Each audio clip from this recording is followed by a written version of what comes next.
एक financial planning करनी चाहिए। फाइनेंशियल प्लानिंग को शुरू करते हुए कुछ हमें लॉन्ग टर्म प्लानिंग भी करनी चाहिए। नमस्कार दोस्तों, मैं हूं सैयद फ़खर और आप देख रहे हैं अपनी पहचान कवच टॉक।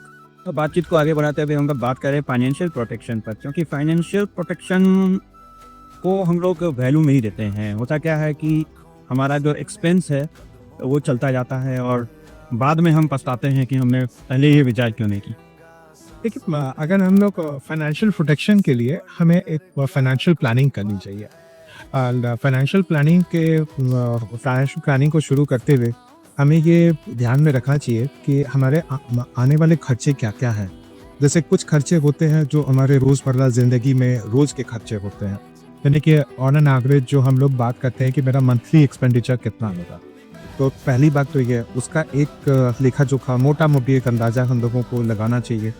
उसके अलावा फिर हम लोगों को ये देखना है कि एक साल आने वाले में, एक साल के अंदर में हमारे क्या क्या खर्चे हैं जो कि हमें करना ही करना है। जैसे कि मान लीजिए कि अगर हमने होम लोन दे रखा है, हमारे बच्चों का एजुकेशन है, तो इन सारी चीज़ों में कुछ हमारे हेल्थ इश्यूज़ हो सकते हैं, तो जिन पर हमें खर्च करना ही करना पड़ेगा।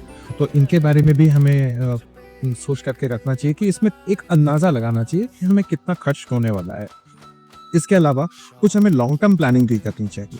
लॉन्ग टर्म प्लानिंग के तहत यहाँ पर जैसे हमें घर खरीदना है, गाड़ी खरीदनी है या बेटी की शादी करनी है, बच्चों के हायर एजुकेशन में अगर आप अब तो इतना कॉस्टली हो गया है कि 20, 25, 30, 50 लाख पता नहीं कहाँ पर हमारा खर्चा जाता है, फिर डिपेंड करता है। शादी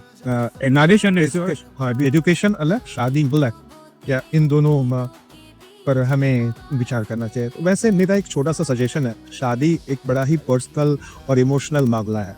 तो लोग सोचते तो हैं कि कम से कम खर्चे में हो जाए, लेकिन अक्सर हम ऐसे खर्चे कर डालते हैं इमोशंस में आकर के, जिनसे कि हमें बचने की कोशिश करना चाहिए। अगर आप इंश्योरेंस और फाइनेंशियल एडवाइज़र हैं और आपने देखा कि हलदर सर भी आज के पॉडकास्ट में इस तरीक़ा से इंश्योरेंस और फाइनेंशियल एडवाइज़र को डिजिटल आने की हिदायत दे रहे हैं, और अगर आप अभी तक ये सोच रहे हैं कि डिजिटल आना चाहिए या नहीं आना चाहिए, तो इसके लिए इन्वेस्ट कवच ने एक वेबसाइट बनाया है, investkavach.com।